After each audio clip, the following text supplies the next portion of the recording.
The first warning came through the quantum communication arrays at 3:47 Galactic Standard Time. Admiral Zexhai of the Korthani Imperial Fleet was reviewing star charts in his command chamber when the alert chimed through his personal communicator.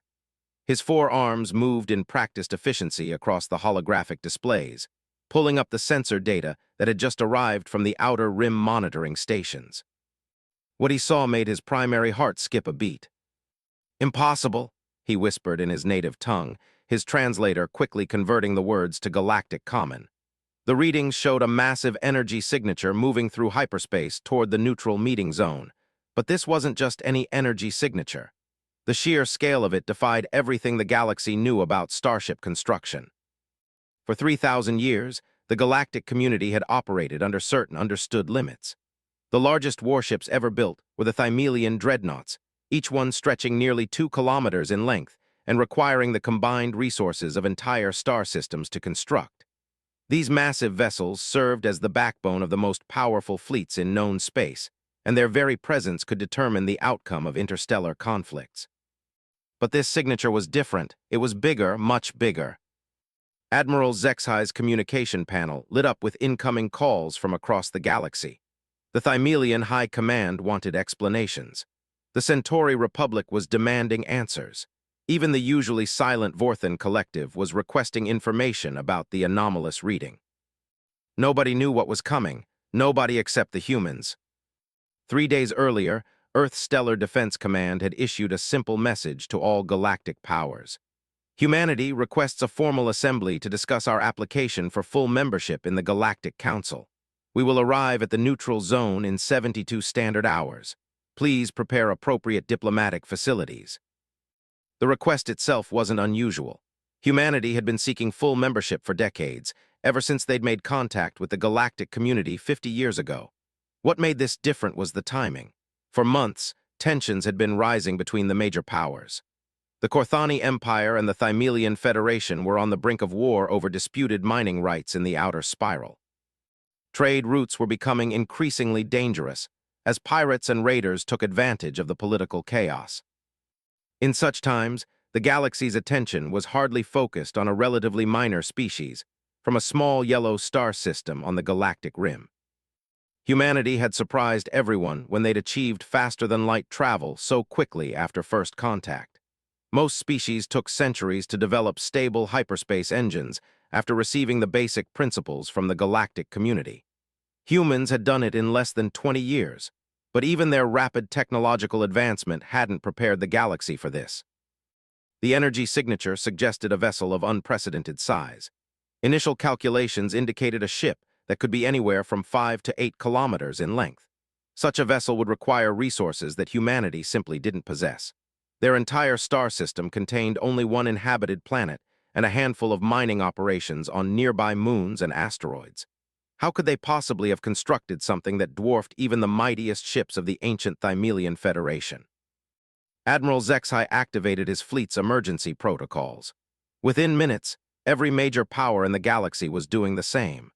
The neutral zone, typically a quiet region of space used for diplomatic meetings and trade negotiations, suddenly became the most watched area in the galaxy.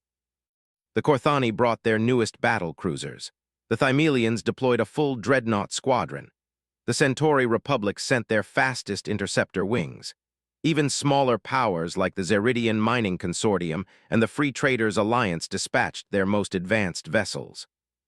Everyone wanted to see what humanity had built. Captain Elena Vasquez stood on the bridge of the UES Prometheus, watching the final preparations for their emergence from hyperspace.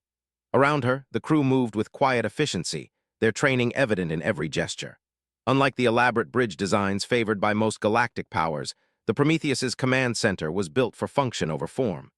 Clean lines, efficient layouts, and redundant systems created an environment where humans could work at their peak effectiveness. "Time to emergence, 15 minutes, called out Navigation Officer Chen from his station.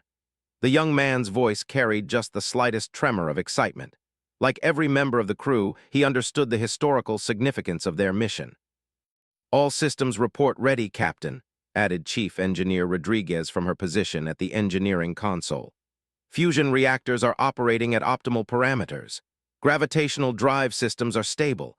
All defensive systems are powered and standing by. Captain Vasquez nodded, her eyes fixed on the main view screen that currently showed only the swirling energies of hyperspace.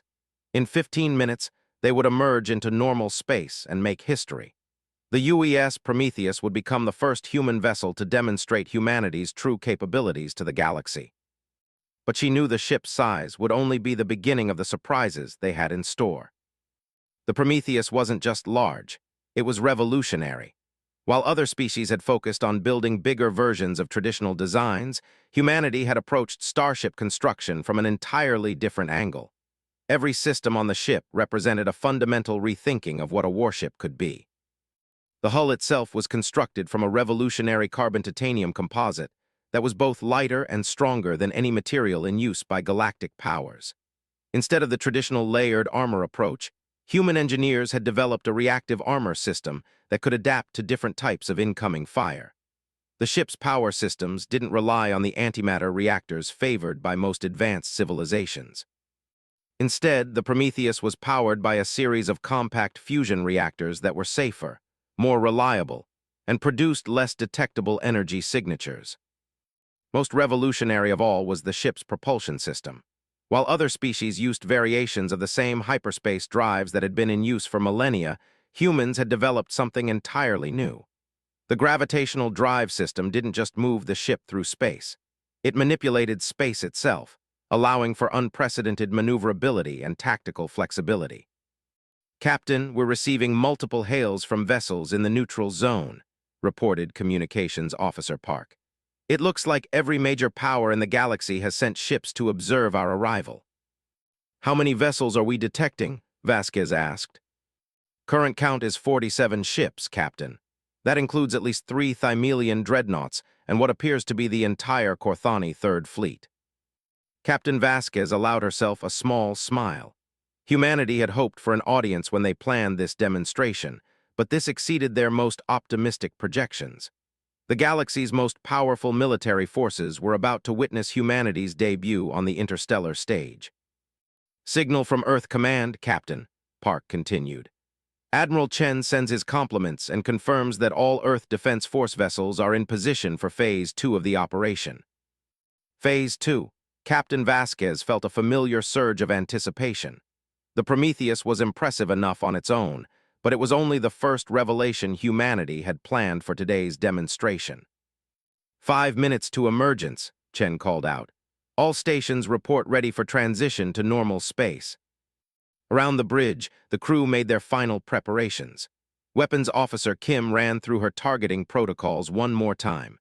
Defense Coordinator Williams verified that all shield systems were operating at peak efficiency. Science Officer Dr. Acaffer confirmed that his sensor arrays were ready to begin detailed scans of the assembled fleet. "Captain," Chief Engineer Rodriguez said quietly, approaching Vasquez's command chair. "I know I've said this before, but I want you to know that every person in this crew understands what we're doing today. We're not just representing Earth. We're showing the galaxy what humans can accomplish when we set our minds to something." "I know, Maria," Vasquez replied. "And I know that everyone on this ship is ready to make that statement." The countdown continued.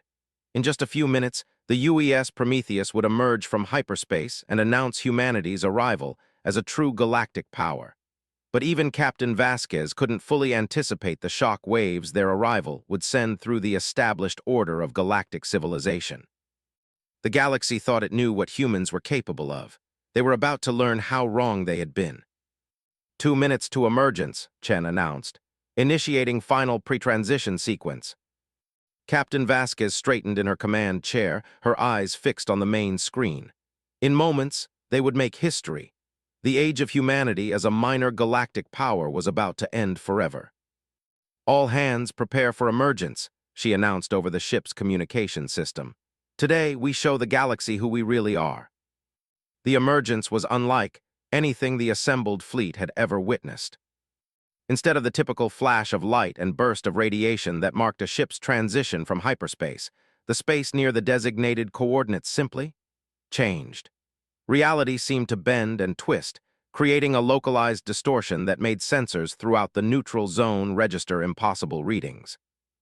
Admiral HFY watched from his flagship's command deck as his instruments struggled to process what they were detecting. Energy readings spiked beyond the scale of his equipment. Gravitational sensors registered fluctuations that shouldn't have been possible outside of a star system. Even his ship's artificial intelligence seemed confused by the data it was receiving. "Sir, I'm getting massive displacement readings," reported his sensor officer, her voice tight with disbelief. "The computer estimates approximately 8.3 kilometers in length. That can't be right." "Recalibrate all sensors," Zexai ordered, his four arms moving rapidly across his command interfaces. "Run a full diagnostic on the gravitational detection grid." But even as he gave the orders, he knew his equipment wasn't malfunctioning.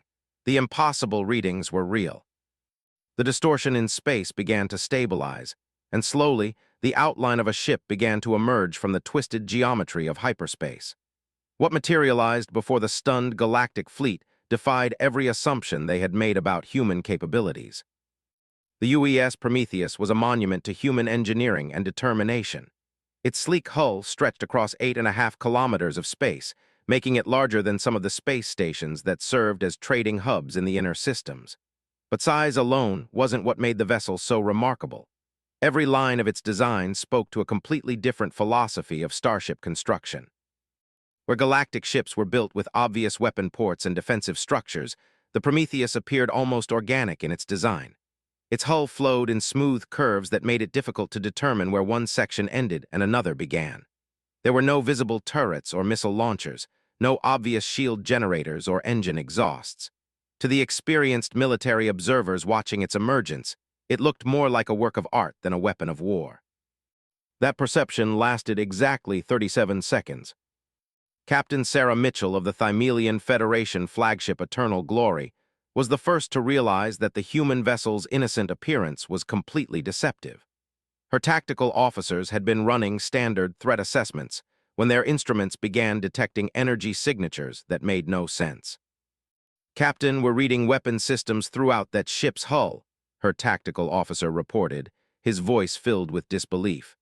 "I count over 400 discrete firing positions, but I can't identify any of them as weapons we recognize." "That's impossible," Mitchell replied. "No ship can mount that many weapon systems and maintain structural integrity." "Ma'am, our computers are having trouble analyzing their hull configuration. The materials they're using don't match anything in our databases." Meanwhile, on the bridge of the Prometheus, Captain Vasquez was watching the reaction of the assembled fleet with satisfaction. Every ship in the area was conducting intensive scans, their sensors probing every inch of the human vessel. She knew exactly what they were finding, and she knew it was only the beginning of their surprises.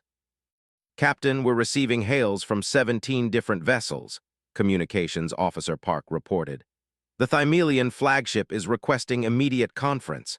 The Corthani Admiral is demanding to speak with our commanding officer. The Centauri ships want to know our intentions." "Standard diplomatic response to all hails," Vasquez ordered. "Tell them we're here for the scheduled diplomatic assembly and will be happy to discuss all relevant matters at the appropriate time." "What about the specific questions about our ship's specifications?" "Tell them those details will be part of our formal presentation to the Galactic Council." She knew the evasive answers would only increase the curiosity and concern of the watching fleets, but that was exactly what Earth Command wanted. Every minute the galactic powers spent trying to analyze the Prometheus was a minute they spent realizing how much they didn't know about human capabilities. Dr. Ken Arthis, the galaxy's leading expert on starship design, was aboard the research vessel Scientific Endeavor when the Prometheus emerged. As a Centauri scientist who had spent her career studying the engineering principles behind the galaxy's most advanced ships, she had been invited to observe and analyze humanity's newest vessel. What she saw challenged everything she thought she knew about physics and engineering. "This is impossible," she muttered, manipulating the holographic display that showed the Prometheus from every possible angle. "The power requirements alone should make a ship this size completely impractical." Her assistant, a young Zeridian named Crix, looked up from his own analysis station. "Doctor, I'm detecting energy patterns that don't match any known propulsion system. Their engines aren't producing the heat signatures we'd expect from antimatter reactors." "Show me the spectral analysis," Dr. This ordered. As the data appeared on her display, her confusion deepened. The human ship was clearly powered by something entirely different from the antimatter systems used by every other advanced civilization. The energy output was enormous, but it was clean, efficient, and produced none of the waste radiation that made most large warships easy to track across interstellar distances. Crix run a structural analysis on their hull design. I want to understand how they're maintaining integrity across that length without visible support frameworks. Minutes passed as the computer processed the request. When the results appeared, Dr. Thiss felt her understanding of engineering principles shift fundamentally. "Their hull isn't just armor," she whispered. "It's some kind of active system. The entire structure is designed to distribute stress and energy loads in ways I've never seen before." Across the neutral zone, similar scenes were playing out on dozens of ships. Military analysts were discovering weapon systems they couldn't identify. Engineers were detecting propulsion technologies that didn't match any known principles. Scientists were recording energy signatures that challenged their understanding of physics. But the biggest surprise was yet to come.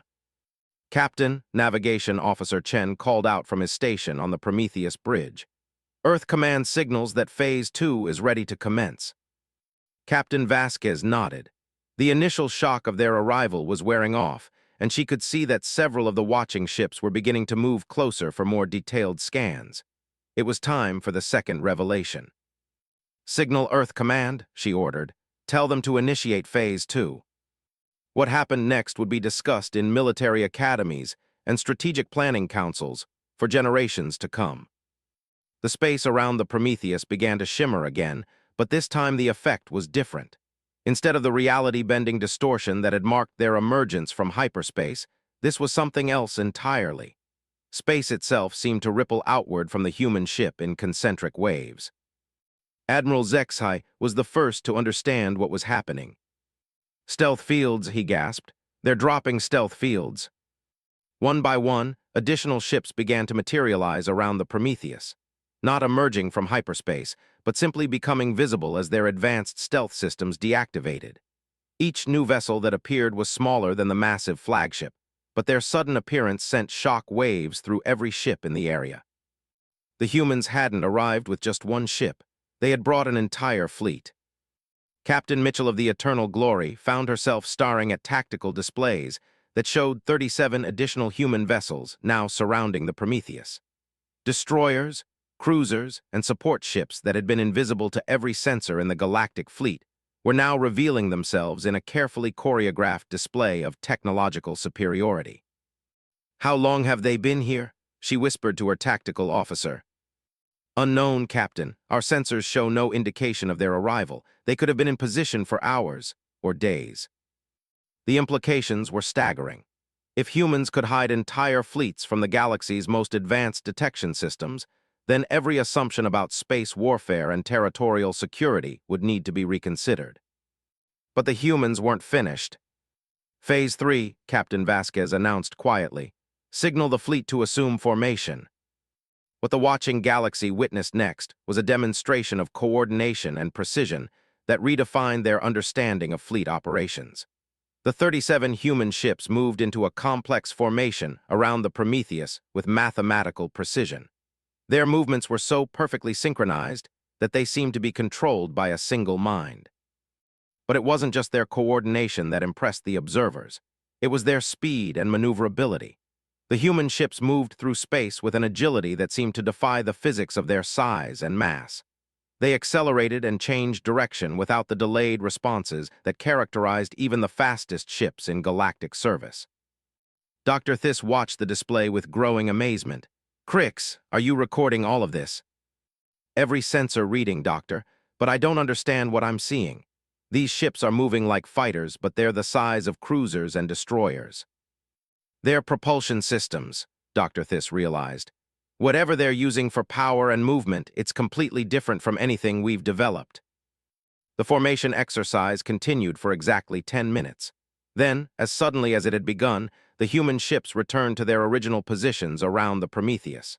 The message was clear. This wasn't a desperate gambit by a species trying to prove itself. This was a calm, controlled demonstration by a civilization that knew exactly what it was capable of. Captain Vasquez looked around her bridge, seeing the satisfaction on every face. They had accomplished exactly what Earth Command had hoped. The galaxy now understood that humanity was no longer a minor power seeking recognition.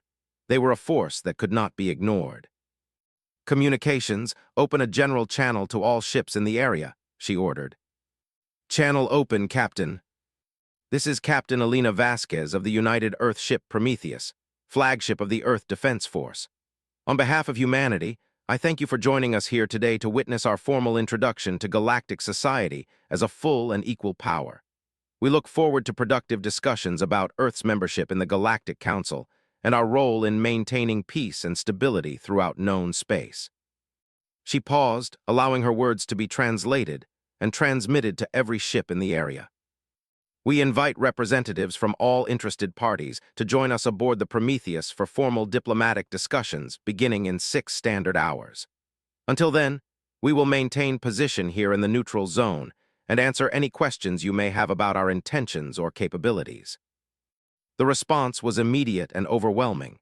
Every ship in the area began transmitting requests for information, invitations for meetings, and demands for explanations. The galaxy's power structure had just been fundamentally altered, and everyone knew it. The age of human expansion into galactic society had officially begun. The diplomatic reception aboard the UES Prometheus exceeded every expectation the galactic representatives had formed during their journey to the neutral zone. Ambassador Velter of the Korthani Empire had attended hundreds of diplomatic functions throughout her distinguished career. She had walked through the crystal palaces of the Thymelian Federation, negotiated in the floating cities of the Centauri Republic, and even participated in the ritual councils held in the deep caves of the Vorthan Collective. She thought she understood the relationship between architecture and power, between environment and diplomatic advantage. The interior of the Prometheus taught her that she understood nothing at all. The docking bay where her shuttle had been directed was larger than the main assembly hall of the Galactic Council. Her escort, a young human officer named Lieutenant Commander Rodriguez, had guided her through corridors that seemed to stretch for kilometers. But it wasn't just the scale that impressed her. It was the sophistication. Every surface seemed to serve multiple functions. What appeared to be decorative panels were actually advanced display systems showing real-time data about the ship's operations. The walls themselves seemed to be alive, with subtle patterns of light flowing through materials she couldn't identify. The air was perfectly controlled, carrying just the hint of sense that reminded her of growing things, of life and vitality. "Ambassador Velter," Lieutenant Commander Rodriguez said as they approached a set of doors that seemed to be made of liquid metal. "Captain Vasquez is looking forward to meeting with you. She asked me to mention that we've prepared refreshments compatible with Korthani dietary requirements." The doors flowed aside as they approached, revealing a reception hall that defied every assumption Velter had made about human society. The space was enormous, easily capable of holding several hundred individuals, but it felt intimate and welcoming. Tables were arranged in small clusters, each one surrounded by seating that had been clearly designed to accommodate the physical requirements of different species. At one table, she could see Dr. Thiss engaged in animated conversation with what appeared to be a human engineer. The Centauri scientist's 4 arms were moving rapidly as she gestured at holographic displays showing technical schematics. At another, Admiral Zexhai was examining what looked like a scale model of the Prometheus, while a human officer explained its various systems. But it was the humans themselves that surprised Ambassador Velter the most. She had expected to meet a species drunk on its own sudden power, eager to intimidate and overwhelm their galactic neighbors.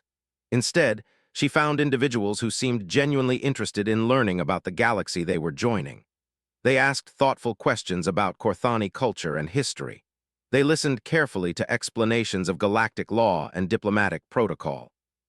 They demonstrated a level of preparation and understanding that suggested they had been studying galactic society for far longer than anyone had realized. Captain Vasquez herself was nothing like what Velter had anticipated. Rather than the aggressive military commander she had expected, she found a woman who combined obvious competence with genuine warmth and curiosity. "Ambassador," Captain Vasquez said as she approached, extending her hand in the human greeting gesture that had become familiar throughout the galaxy. Thank you for accepting our invitation. I hope you'll find our discussions productive. Captain Vasquez, Velter replied, carefully matching the human's gesture. I must admit, your ship has exceeded every expectation we had formed. I hope that's a good thing, Vasquez smiled. We wanted to make it clear that humanity is ready to take its place as a full member of galactic society. Your technological capabilities certainly make that clear, Velter observed. I'm curious about how you developed such advanced systems so quickly. That's a story worth telling, Vasquez acknowledged. Would you like to hear about humanity's approach to engineering and development? As they spoke, similar conversations were taking place throughout the reception hall. Dr. Thiss was discovering that human engineering principles were based on fundamentally different assumptions about how matter and energy could be manipulated. Admiral Zexhai was learning that human tactical doctrine emphasized adaptability and innovation over the rigid hierarchies favored by most galactic militaries. But the most significant conversation was taking place in a smaller conference room adjacent to the main hall, where Ambassador Chen of the Centauri Republic was meeting with Admiral Sarah Chen, the senior Earth Defense Force officer who had accompanied the fleet. Admiral Chen, Ambassador Chen began, noting the coincidence in their names with amusement. I think we need to discuss the broader implications of humanity's capabilities. I'm listening, Admiral Chen replied, settling into her chair with the relaxed confidence that seemed to characterize all the human officers. Your stealth technology alone represents a fundamental shift in the balance of power, the Centauri ambassador explained. If you can hide entire fleets from our sensors, then every defensive strategy in the galaxy becomes obsolete. That's certainly one way to look at it, Admiral Chen agreed, but we prefer to think of it as an opportunity. An opportunity? Ambassador, what do you know about human history? The question seemed to come from nowhere, but Ambassador Chen had learned to pay attention to seemingly random comments from species that had surprised the galaxy as thoroughly as humanity had. I know that your species developed space travel relatively recently, and that you achieved faster-than-light capability with remarkable speed, he replied. That's all true, but it doesn't tell the whole story, Admiral Chen said. For most of our history, humans lived on a single planet divided into hundreds of competing nations and tribes. We spent thousands of years fighting wars against each other, developing increasingly sophisticated ways to kill and destroy. Ambassador Chen felt a chill as he realized where this conversation was heading. But we also learned something else, Admiral Chen continued. We learned that our greatest achievements came when we worked together, when we stopped fighting each other and started fighting our common problems: poverty, disease, ignorance, the limitations of our environment. She gestured toward the viewport that showed the assembled galactic fleet. We see the same opportunity here. The galaxy is spending enormous resources preparing for wars against each other. The Corthani and Thymelians are about to tear apart entire star systems over mining rights. The Outer Rim is plagued by pirates and raiders because the major powers are too focused on their rivalries to work together on common solutions. And humanity wants to change that. We want to offer alternatives, Admiral Chen clarified. Our technology isn't just about building bigger weapons or better shields, it's about solving problems more efficiently. She activated a holographic display that showed technical specifications for several human systems. Our stealth technology could be used to monitor pirate activities throughout the galaxy, providing advance warning to civilian shipping. Our propulsion systems could revolutionize cargo transport, making trade more efficient and reducing costs. Our manufacturing techniques could help developing species build the infrastructure they need to join galactic society. Ambassador Chen studied the displays, his mind racing through the implications of what he was seeing. You're proposing a fundamental restructuring of how galactic civilization operates, he said finally. We're proposing that it might be time to try cooperation instead of competition, Admiral Chen replied. Humanity's strength has always come from our ability to adapt and work together when facing challenges that are bigger than any of us individually. Their conversation was interrupted by an urgent chime from the ship's communication system. Admiral, Captain Vasquez's voice came through the intercom. We're receiving priority signals from the outer system. It appears we have visitors. The tone in her voice made it clear that these weren't friendly visitors. Admiral Chen stood immediately, her relaxed demeanor shifting to professional alertness. "If you'll excuse me, Ambassador, it appears we're about to have a practical demonstration of the challenges facing galactic society." In the main reception hall, every conversation stopped as Captain Vasquez's voice echoed through the ship's internal communication system. "Ladies, gentlemen, and honored representatives of all species," she announced, "we are receiving reports of an unscheduled arrival in the outer system. Long-range sensors indicate a fleet of vessels operating without proper identification codes and approaching at high speed." Dr. Thiss felt her blood chill as she recognized the implications. Pirates operating this close to the neutral zone was unprecedented, but the current tensions between major powers had created opportunities for criminal organizations throughout the galaxy. "All diplomatic personnel are welcome to observe our response from the main observation deck," Captain Vasquez continued. "I believe you'll find our approach to such situations instructive." Ambassador Velter found herself moving toward the observation deck, along with every other representative present. Whatever was about to happen would provide the first real test of human capabilities under combat conditions. As they gathered at the massive viewport that dominated one wall of the observation deck, they could see the human fleet moving into new positions around the Prometheus. The coordination they had witnessed earlier was nothing compared to what they saw now. The 37 ships moved like parts of a single organism, each one finding its optimal position in what was clearly a well-rehearsed defensive formation. "Admiral," Captain Vasquez's voice came through the intercom system, "I have our visitors on long-range sensors. 15 ships, mixed classes, definitely not operating under any legitimate authority." Admiral Chen's response was calm and professional. "Standard protocol, Captain. Give them every opportunity to identify themselves and state their peaceful intentions." "Understood, Admiral." The galactic representatives watched in fascination as the human response unfolded. Unlike the aggressive posturing they would have expected from most military forces, the humans seemed almost casual about the approaching threat. Dr. Thiss realized why when her scientific instruments began detecting the energy signatures emanating from the human fleet. Every ship was armed far beyond what their size should have allowed, and their weapons systems were unlike anything in the galactic databases. "They're not just ready for a fight," she whispered to Ambassador Chen. "They're ready for a war." But as the approaching ships finally came into visual range, it became clear that this encounter would be resolved without traditional weapons. The human response to galactic piracy was about to demonstrate capabilities that would reshape everyone's understanding of what technological superiority actually meant. The pirates were about to learn that they had chosen the worst possible time and place to test humanity's resolve. The pirate fleet that emerged from hyperspace represented everything wrong with the current state of galactic security. 15 ships of mixed origin and questionable maintenance, cobbled together from stolen technology and crewed by individuals who had chosen crime over legitimate commerce.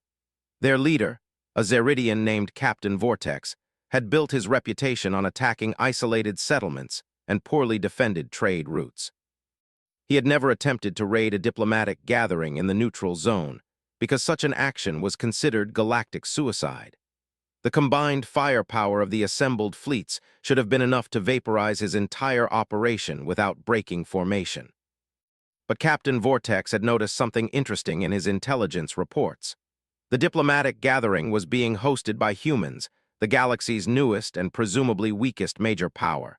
While the other fleets were present as observers, they were unlikely to risk their ships defending human interests.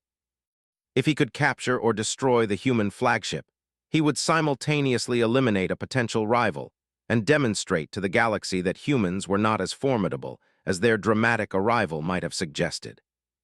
It was exactly the kind of short-sighted thinking that had led the Galactic Council to classify piracy as a problem to be managed rather than a threat to be eliminated. Captain Vortex was about to learn why that approach had been a mistake. "Human vessels," he broadcast on all frequencies as his fleet approached the neutral zone. "You are interfering with a legitimate salvage operation. Withdraw immediately or face the consequences." On the observation deck of the Prometheus, the assembled galactic representatives watched the approaching ships with a mixture of curiosity and concern. Ambassador Velter had seen pirate attacks before, and she knew that such encounters typically escalated quickly into brutal exchanges of weapons fire. Captain Vasquez, Admiral Chen's voice came through the communication system. You may proceed with standard protocol. Understood, Admiral. Initiating contact procedures. What happened next challenged every assumption the observers had made about human military doctrine. Instead of powering up weapons or raising shields, the Prometheus began broadcasting on multiple frequencies simultaneously. The transmission wasn't a typical military challenge or diplomatic protest. It was something entirely different. Unknown vessels, Captain Vasquez's voice echoed across space. This is Captain Elena Vasquez of the United Earth ship Prometheus. You are approaching a designated diplomatic zone without proper authorization. Please identify yourselves and state your intentions. Her tone was calm, professional, and completely without the aggressive posturing that characterized most military communications. She sounded more like a traffic controller than a warship captain preparing for battle. Captain Vortex responded with the crude threats and demands that had intimidated civilian shipping throughout the Outer Rim. He described in graphic detail what would happen to the human crew if they didn't surrender immediately. He boasted about his fleet's capabilities and his personal reputation for brutality. He made it clear that he considered humans to be nothing more than another opportunity for profit. The human response was not what he expected. Captain Vortex, Captain Vasquez replied, and the fact that she knew his name sent a chill through the pirate leader. Thank you for identifying yourself. Please hold your current position while we process your request. My request, Vortex snarled back. I'm not making requests, human, I'm making demands. Yes, sir, I understand. Please hold your position. What followed was 2 minutes of the most intense anticipation the galactic observers had ever experienced. The human fleet maintained their defensive formation, but they showed no signs of preparing for combat. No weapons powered up, no shields activated, no fighters launched. Instead, something far more sophisticated was taking place. Dr. Thiss was the first to realize what was happening when her scientific instruments detected the subtle energy patterns emanating from the human ships. They're scanning, she whispered to Ambassador Chen. But not with conventional sensors. This is something else entirely. The energy signatures she was detecting suggested scanning systems of incredible sophistication. The humans weren't just identifying the pirate ship's configurations and weapons. They were analyzing their internal systems, their power distribution networks, their communication arrays, even their life support systems. Captain Vortex began to feel uneasy when his ship's instruments started behaving strangely. Navigation displays flickered. Communication systems produced brief bursts of static. Even his environmental controls seemed to hesitate before responding to commands. Engineering, he barked into his communicator. What's wrong with our systems? Unknown, Captain, came the reply. We're detecting some kind of scanning beam, but it's unlike anything in our databases. It's not affecting our main systems, just touching them. The description sent a chill through Vortex's experience. In his years of piracy, he had encountered every type of military scanner known to galactic civilization. None of them touched internal systems without causing damage or triggering defensive responses.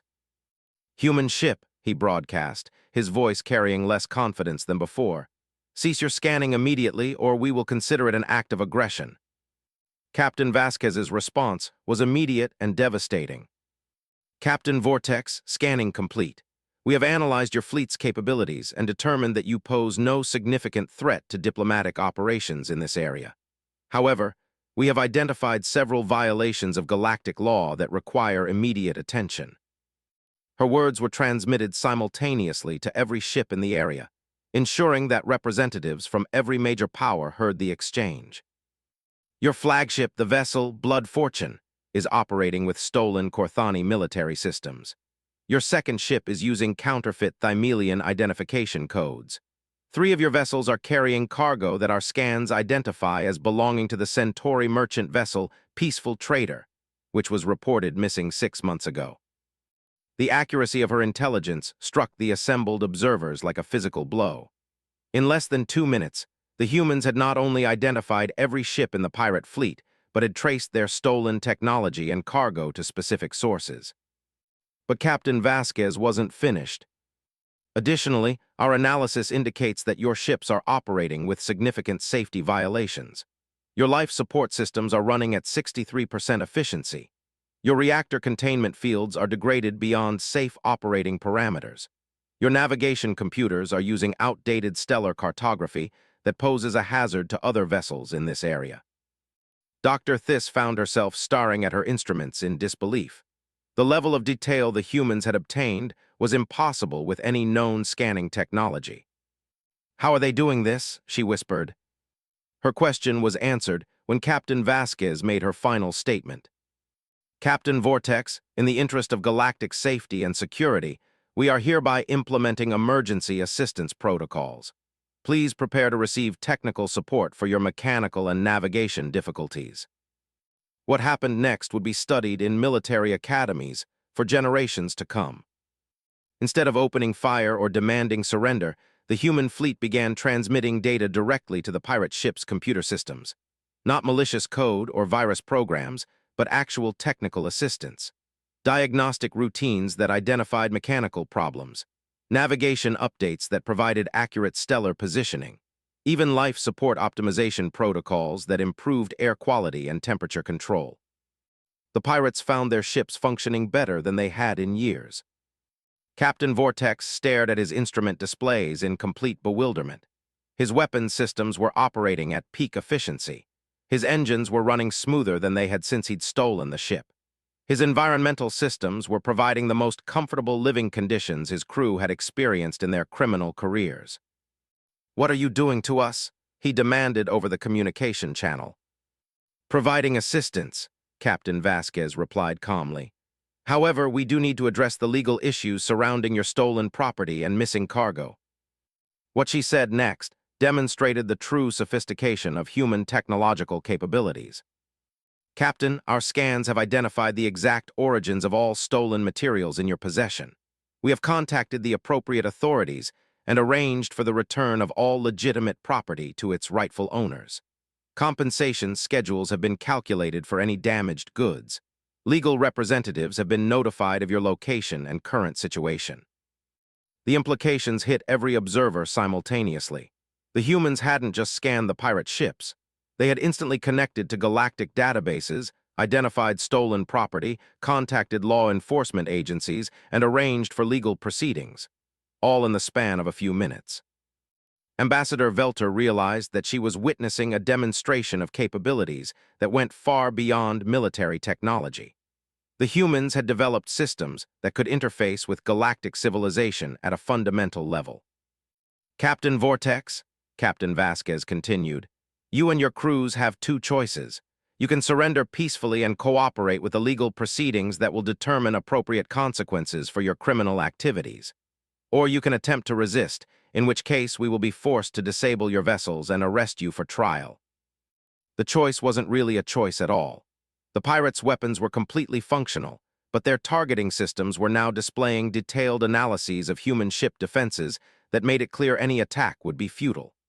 Their engines were running perfectly, but their navigation computers were showing them that human ships had them surrounded in ways they hadn't realized. Most importantly, their communication systems were broadcasting detailed information about their criminal activities to law enforcement agencies throughout the galaxy. Captain Vortex made the only rational decision available to him. "Human vessel, this is Captain Vortex. We surrender." The response from Captain Vasquez demonstrated the final element of human diplomatic and military philosophy. "Thank you, Captain. Surrender accepted. Please maintain your current positions while legal representatives from the appropriate authorities arrive to process your cases. In the meantime, our technical teams will continue providing assistance with your mechanical difficulties. We want to ensure that your vessels remain safe and functional throughout the legal proceedings." Even in victory, the humans were providing aid and assistance to their enemies. Dr. Thiss found herself struggling to process what she had witnessed. The humans had resolved a pirate attack without firing a single shot. They had demonstrated scanning capabilities that exceeded anything known to galactic science. They had interfaced with galactic legal and law enforcement systems in real time. And they had done it all while providing humanitarian assistance to the criminals who had threatened them. "Ambassador Chen," she said quietly to the Centauri diplomat standing beside her, "I think we need to fundamentally reconsider our assumptions about human capabilities." Ambassador Chen nodded slowly, his mind racing through the implications of what they had all witnessed. The humans weren't just technologically superior. They represented a completely different approach to galactic civilization. Instead of relying on force and intimidation, they had demonstrated the power of information, communication, and cooperation. The galaxy was about to change in ways that none of them had anticipated. 6 hours after the pirate incident, the main conference hall aboard the Prometheus hosted the most significant diplomatic gathering in galactic history. Representatives from every major power sat around a circular table that had been designed to ensure that no species held a position of prominence over any other. The conversation that followed would reshape the political structure of known space. Ambassador Velter began the formal discussions with the directness that characterized Corthani diplomacy.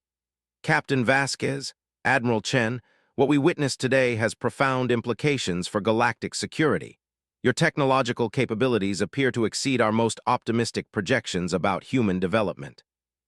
"That's certainly one way to interpret what happened," Admiral Chen replied. "But we prefer to focus on the collaborative possibilities." "Collaborative?" Ambassador Zexai interjected. "You demonstrated the ability to scan our ships without our knowledge, access our computer systems without permission, and coordinate with galactic law enforcement in real time. These capabilities could be used for espionage or invasion as easily as they could be used for law enforcement." Dr. Thiss looked up from her data pad, where she had been reviewing the technical readings from the past few hours. "Admiral, I've been analyzing the scans your ships conducted during the pirate encounter. The level of detail you achieved is impossible with any known technology. How did you accomplish it?" Admiral Chen gestured to Captain Vasquez, who activated a holographic display at the center of the conference table. "Dr. Thiss, what you observed was our implementation of what we call integrated information architecture," Captain Vasquez explained. "It's based on a fundamental principle that humans learned during our development. Information is more powerful than force when applied correctly."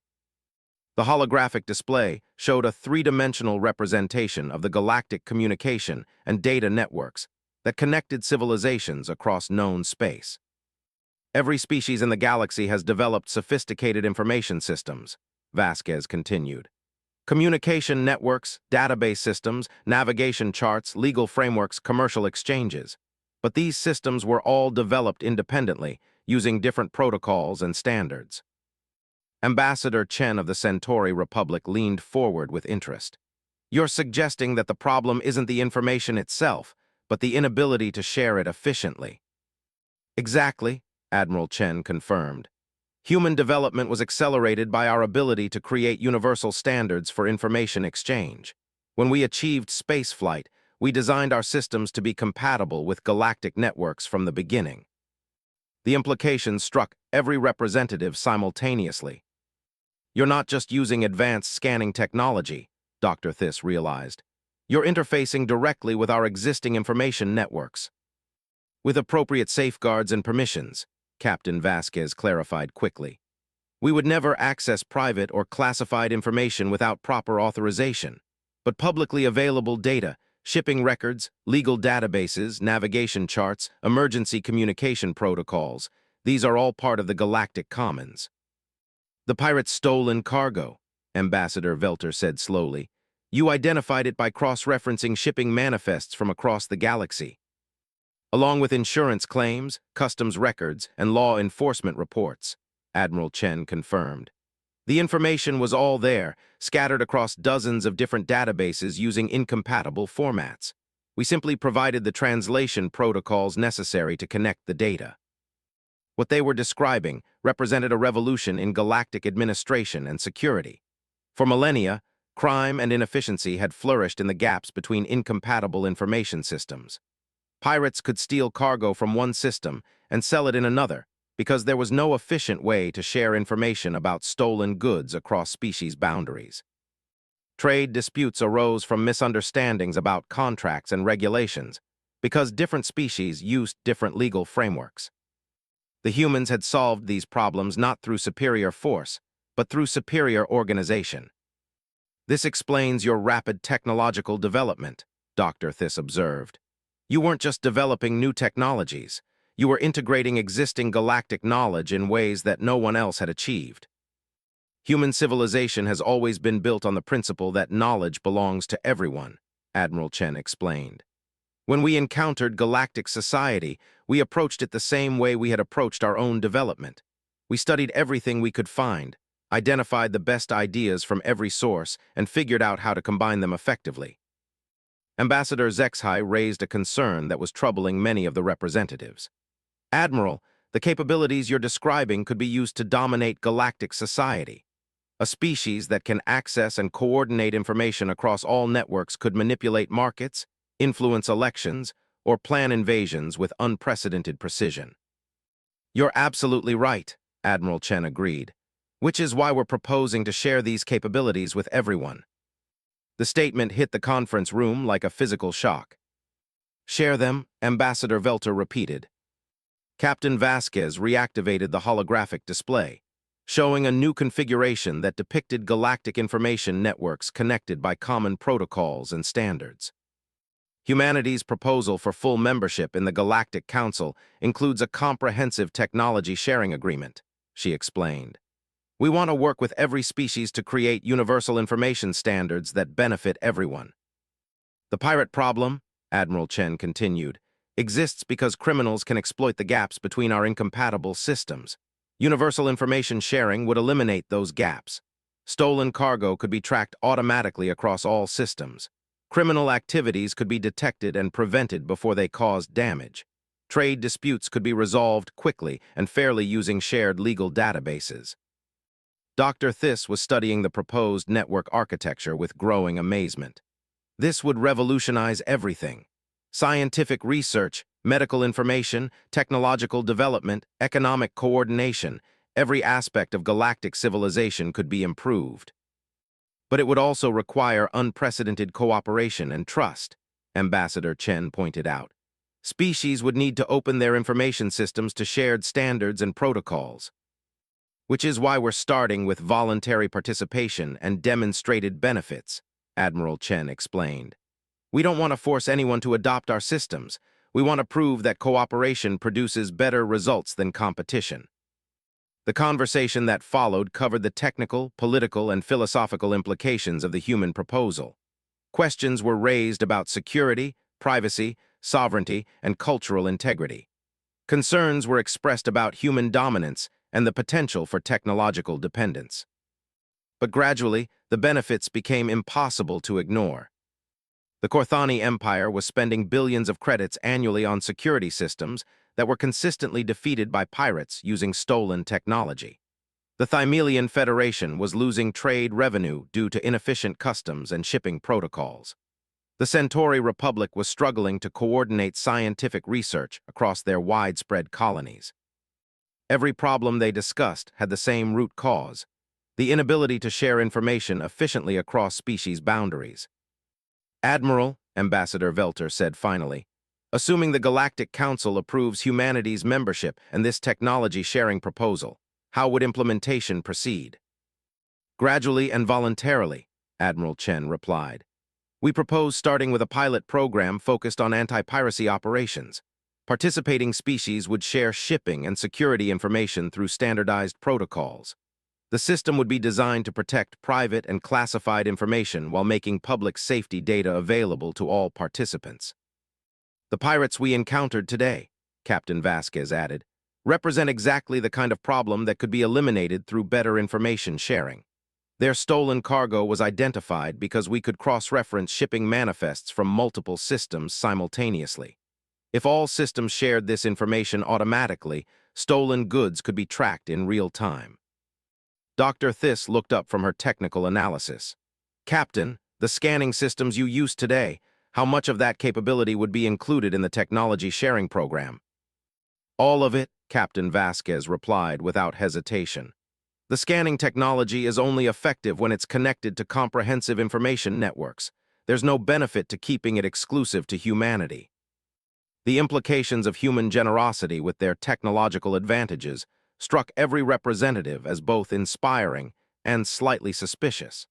Species didn't typically share their most advanced capabilities without expecting significant benefits in return. Admiral, Ambassador Zexhai said carefully, what does humanity hope to gain from such extensive technology sharing? Admiral Chen's response revealed the philosophical foundation underlying human galactic policy. Ambassador, human history taught us that our greatest achievements came when we stopped competing against each other and started competing against our common challenges. Poverty, disease, ignorance, the limitations of our environment. These problems were solved through cooperation, not conquest. She gestured toward the viewport that showed the diverse fleet of ships from across the galaxy. The galaxy faces the same choice that humanity faced centuries ago.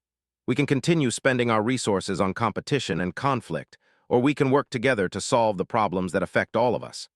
Piracy, resource scarcity, technological stagnation, environmental degradation. These challenges are bigger than any single species can handle alone. And humanity believes that information sharing is the key to addressing these challenges, Ambassador Chen asked. We believe that cooperation is the key, Admiral Chen replied. Information sharing is just the tool that makes effective cooperation possible. The conference continued for several more hours, covering technical specifications, implementation timelines, and political procedures. But the fundamental decision had already been made. Every representative present understood that they were witnessing a pivotal moment in galactic history. Humanity wasn't seeking to dominate galactic civilization. They were offering to transform it. As the formal session concluded, Ambassador Velter found herself standing beside Dr. Thiss at the observation deck, watching the human fleet maintain its precise formation around the Prometheus. Doctor, she said quietly, do you believe they're sincere about this technology-sharing proposal? Dr. Thiss considered the question while studying the technical data she had collected throughout the day. Ambassador, I've spent my career studying the relationship between technology and power. Every species that has achieved technological superiority has used it to dominate others. It's the basic pattern of galactic civilization. She paused, watching the elegant coordination of the human ships. But these humans, they're offering to give away their advantages. Either they're the most naive species in galactic history or they're the most sophisticated, and based on what I've seen today, I don't think they're naive. As the diplomatic gathering concluded and representatives prepared to return to their home systems, one thing was clear: the galaxy would never be the same. Humanity had announced its arrival not with threats or demands, but with an offer of partnership that could benefit every species in known space. The age of competition was ending. The age of cooperation was about to begin. And at the center of it all, the UES Prometheus continued its silent vigil, a testament to what could be achieved when intelligence, determination, and generosity combined to face the challenges of an uncertain future. The galaxy had finally found its titans, and they were offering to share their strength with everyone,